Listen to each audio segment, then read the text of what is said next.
Hey good people, and welcome back to the channel.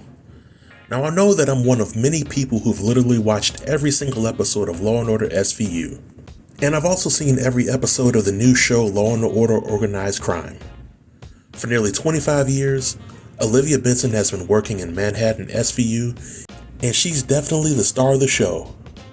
For many years, we've seen Olivia take down perps, become the savior of victims, help serve justice to families of victims, and even get on a lot of people's nerves with her unwavering moral compass, as well as her stubbornness when it comes to taking no for an answer.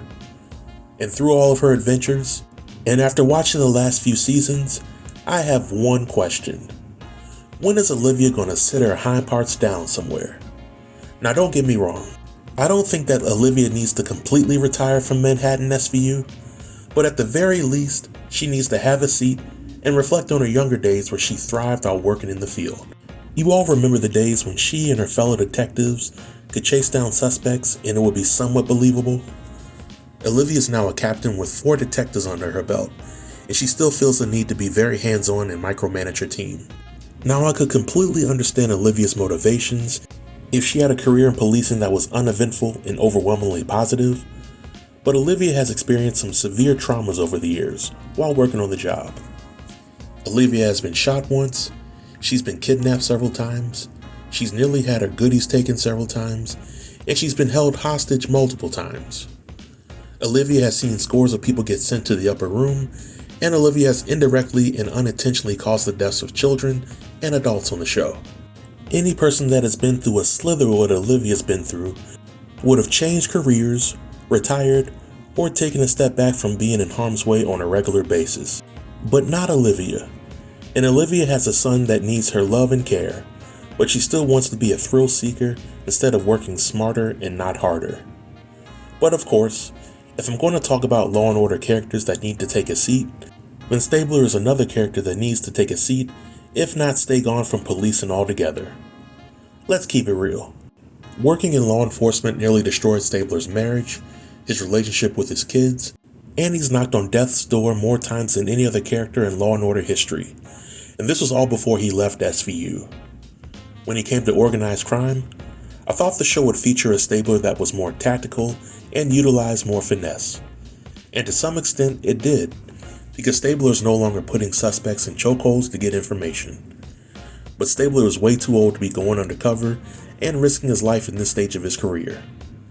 In this past season of the show, Stabler was lucky enough to survive a fentanyl overdose, being held hostage, being tortured by a serial killer, and surviving an assassination attempt. Also on this season of the show, Elliot canceled somebody else's Christmas while in the line of duty. So it's clear that Stabler needs to have a seat and try to rely on his other colleagues to do some of the heavy lifting that he's been doing for most of the show, especially with all the family issues that he's had to endure. But through my rant about Benson and Stabler, the last question I have is WWCD. What would Cragen do? You see, good people, Cragen was the most underrated character in the Law & Order universe. He was definitely more seasoned than any other detectives that worked under him, and with his seasoned ways came a lot of wisdom. Cragen not only knew how to properly delegate the duties of SVU to his talented and trusted detectives, but he also provided guidance and cover for his detectives whenever they needed him to have their backs. Captain Cragen didn't experience 1/10 of the drama that Benson and Stabler experienced while on the job, and Cragen knew when to throw in the towel and call it quits. You see, good people, Cragen knew his limits, and he didn't try to overextend himself, and that's why I respect him.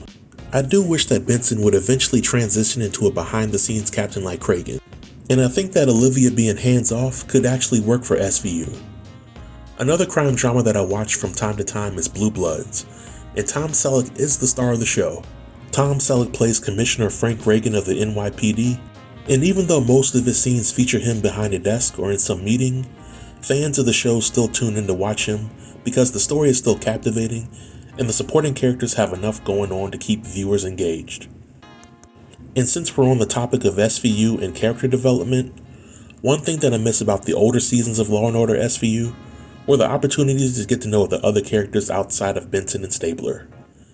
Finn had several promising storylines when given the opportunity on the show, And we also got to take a deep dive with Rollins and Amaro that really brought the special sauce to the series. These newer seasons are focused on Benson, while the story goes through a carousel of detectives that we hardly know, and I think that's putting a drain on the story. But that's a whole nother discussion for another time, and this marks the end of the video. If you have any comments about the opinion, or the Law & Order franchise, then feel free to leave them below in the comment section and I'll reply to everybody. Until next time, stay tuned and stay safe. Peace.